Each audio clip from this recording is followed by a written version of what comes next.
Hello, నేను doctor Shivani Paineni, physician and diabetologist. ఇవాళ మనం డయాబెటిస్ కంట్రోల్‌లో ఉండాలి అనంటే డయట్‌లో ఎట్లాంటి జాగ్రత్తలు తీసుకోవాలి, ఇంకొక టాపిక్ మాట్లాడదాం. ఈ టాపిక్ వచ్చేసి ఫ్రూట్స్. ఫ్రూట్స్ కావచ్చు, డ్రై ఫ్రూట్స్ కావచ్చు, ఇంకా జ్యూసెస్ కావచ్చు, ఇంకా చిన్న చిన్నవి విషయాల గురించి మాట్లాడుకుందాం. ఫస్ట్ ఆఫ్ ఆల్, ఫ్రూట్స్ తినొచ్చా తినకూడదా? చాలా మందికి షుగర్ ఉంది అని అంటే నేను ఫ్రూట్స్ తినకూడదు అని చాలా మంది అనుకుంటారు.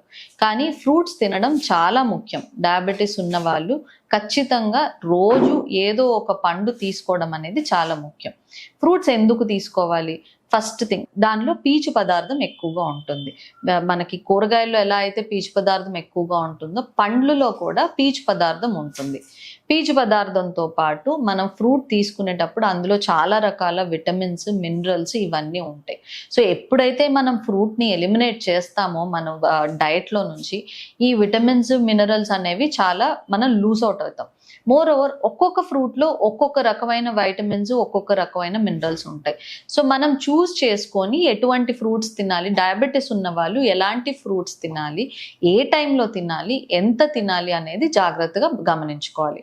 ఫస్ట్ ఆఫ్ ఆల్, ఎట్లాంటి ఫ్రూట్స్ తీసుకోవాలి, అసలు ఫ్రూట్స్ తీసుకోవచ్చా తీసుకోకూడదా అని అంటే ఖచ్చితంగా డయాబెటీస్ ఉన్న వాళ్ళు ఫ్రూట్స్ తీసుకోవచ్చు. రోజు ఎక్కువ షుగర్ కంట్రోల్లో ఉన్నప్పుడు రోజు ఒక ఫ్రూట్ అనేది తీసుకోవాలి. ఎక్కువ ఎందుకు తీసుకోకూడదు? సో ఫ్రూట్స్ కూడా మనకి స్వీట్గా ఉంటాయి. ఎంతో కొంత స్వీట్ అనేది ఉంటుంది ఫ్రూట్. ఫ్రక్టోస్ రూపంలో అందులో షుగర్ అనేది ఉంటుంది ఫ్రూట్స్లో. బట్ అది మన బాడీలోకి వెళ్ళిన తర్వాత ఆ ఫ్రక్టోస్ కూడా గ్లూకోజ్ కిందకి మారిపోతుంది. అందుకని మనం ఫ్రూట్స్ చూస్ చేసుకునేటప్పుడు తక్కువ స్వీట్ ఉండి ఎక్కువ ఫైబర్, ఎక్కువ పీచు పదార్థం ఉండే ఫ్రూట్స్ చూస్ చేసుకోవాలి. అలానే మనం తినేటప్పుడు ఎక్కువ ఫ్రూట్స్ తినకుండా ఒక చిన్నదైతే 2, పెద్దదైతే 1 ఇట్లాగా చూస్ చేసుకొని లిమిటెడ్గా తినాలి. సో ఎట్లాంటి ఫ్రూట్స్, ఏ ఫ్రూట్స్ తీసుకోవచ్చు?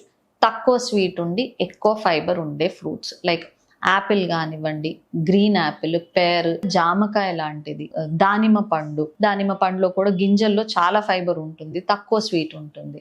అలాగే పపాయ లాంటిది, పపాయ మరి పండింది కాకుండా కొంచెం దూరంగా ఉన్నది. నెక్స్ట్, సిట్రస్ ఫ్రూట్స్ చాలా మంచి ఫుడ్.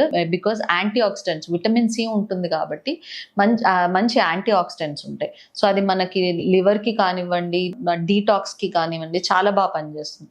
అలాగే సిట్రస్ ఫ్రూట్స్ అన్నిట్లోని ఫైబర్ ఎక్కువగా ఉంటుంది. ఫైబర్ ఎక్కువగా ఉండటంతో పాటు స్వీట్ అనేది చాలా తక్కువగా ఉంటాయి citrus fruits. So citrus fruits include చేసుకోవచ్చు. పపాయ మరీ పండింది కాకుండా కొంచెం దూరగా ఉన్నది, లేదా మస్క్ మెలన్ లాంటివి.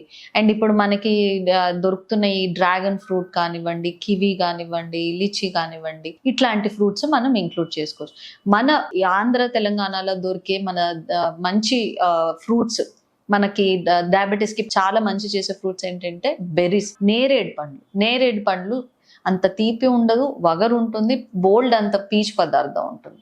సో ఇట్లాంటి ఫ్రూట్స్ మనం రెగ్యులర్గా డైలీ డయట్లో ఏదో ఒక ఫ్రూట్ అనేది కంపల్సరీ ఇంక్లూడ్ చేసుకోవాలి. ఎందుకంటే ఈ ఫ్రూట్స్ అన్నిటిలో రకరకాల మినరల్స్, విటమిన్స్ మన రోగ నిరోధక శక్తికి కావచ్చు, మన బాడీ స్ట్రెంగ్త్కి కావచ్చు, మజిల్ స్ట్రెంగ్త్కి కావచ్చు, వీటన్నిటికీ చాలా ముఖ్యం. దీంతో పాటు మనం మిడ్ మీల్ స్నాక్ కింద మనం తీసుకున్నప్పుడు షుగర్ డౌన్ అవ్వకుండా కాపాడుతుంది.